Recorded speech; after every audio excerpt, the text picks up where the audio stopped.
A 149 coloca o seguinte: um controlador de voo dispõe de um instrumento que descreve a altitude de uma aeronave em voo em função da distância em solo.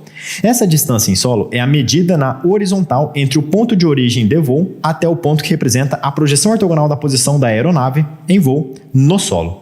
Essas duas grandezas são dadas numa mesma unidade de medida. Vamos lá. Ele coloca aqui pra gente mais algumas informações. A tela do instrumento representa proporcionalmente as dimensões reais das distâncias associadas ao voo. A figura apresenta a tela do instrumento depois de concluída a viagem de um avião, sendo a medida do lado de cada quadradinho da malha igual a 1 centímetro. Então, olha, se você observar bem aqui, cada quadradinho da malha tem um lado que mede 1 centímetro. Essa tela apresenta os dados de um voo cuja maior altitude alcançada foi de 5 km. A escala em que essa tela representa as medidas reais é de, vamos lá, a clássica questão de escala que cai todo ano no Enem, que vai cair no Enem desse ano. Bom, note que o gráfico coloca pra gente a altitude do avião em função da distância percorrida. Em tese, aqui uma distância provavelmente na horizontal. Ele coloca pra gente a seguinte informação, né?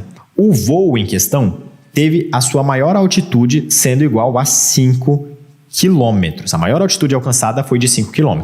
Na tabelinha, nesse nosso mínimo gráfico, qual que foi a maior altitude alcançada? A maior altitude alcançada foi essa daqui, ó. Vou marcar de vermelho.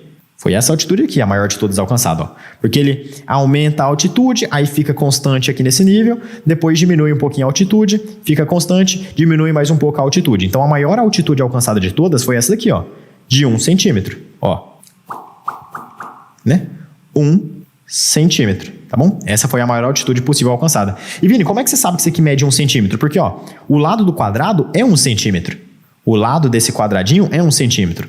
Daqui até aqui tem 1 centímetro, ó. Desse ponto até esse ponto aqui, na vertical, é 1 centímetro. Então, 1 centímetro é a maior altitude alcançada ali.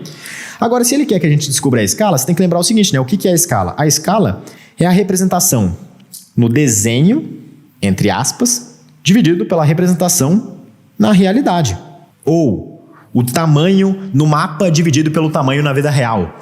O tamanho em uma miniatura dividido pelo tamanho do objeto na vida real. Essa é a ideia. Aqui pra gente, para descobrirmos a escala, o que a gente pode fazer? A gente pode pegar a altitude no desenho dividido pelo correspondente dessa altitude na vida real. Esse 1 centímetro aqui no nosso desenho, no nosso gráfico, corresponde a 5 quilômetros na vida real, que foi a maior altitude que o voo realmente alcançou na vida real em si. E aí a gente faz a substituição.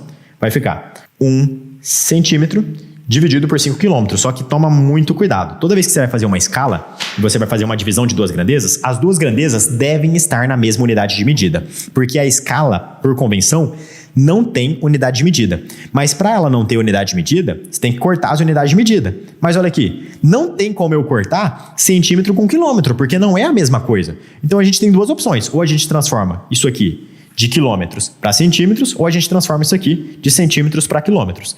Eu acho mais fácil passar aqui de quilômetros para centímetros. Ficaria como? Ficaria assim. 1 centímetro dividido por 5 vezes 10 elevado a 5 centímetros. Coloquei na forma de uma potência de base 10. Por quê? Porque se eu fosse passar isso aqui sem potência de base 10, ficaria assim, ó. 5 com mais 1, 2, 3, 4, 5 zeros, ó. Ficaria esse valor aqui, ó. 500 mil centímetros. Só que você não precisa colocar 500 mil centímetros. Coloca 5 vezes 10 elevado a 5 centímetros, usando propriedade, teoria de potência de base 10. Agora sim, a gente vai ter o seguinte, ó. O centímetro simplifica com centímetro, e aí vai ficar isso daqui, ó. 1 dividido por 5 vezes 10 elevado a 5. Agora note, quanto que vale, né? 1 dividido por 5. Daria 0,2, mas eu preciso dividir? Não, porque ó, as respostas já estão da maneira como a gente quer. Ficaria assim, 1 dividido por 500 mil. 1 dividido por 500 mil. Gabarito correto? Letra E. Estou passando aqui no final desse vídeo de resolução de questão para te fazer um convite. Se você está estudando para o Enem, se você está estudando para a prova de vestibular e quer passar em medicina ainda neste ano, vá aqui na descrição do vídeo e acesse o link que eu deixei reservado para você no topo da descrição. Lá nessa página, você vai conhecer a plataforma Vinícius Oliveira, que é o meu preparatório focado na aprovação em medicina. Dentro da plataforma Vinícius Oliveira, você vai ter acesso a aulas de todas as matérias, com mais alto padrão de qualidade e didática, listas de questões pós-teoria com gabarito comentado, listas de revisão sugerida sugeridas, cronogramas personalizados, segmentados por semanas, com tudo que você tem que estudar, do básico ao avançado, para que você seja aprovado em medicina ainda neste ano. Não perca mais tempo. Vá aqui na descrição, toca no link, conheça a plataforma Vinícius Oliveira, torne-se meu aluno e garanta uma preparação de altíssimo nível que vai te trazer muito mais resultado para que você passe na faculdade ainda neste ano.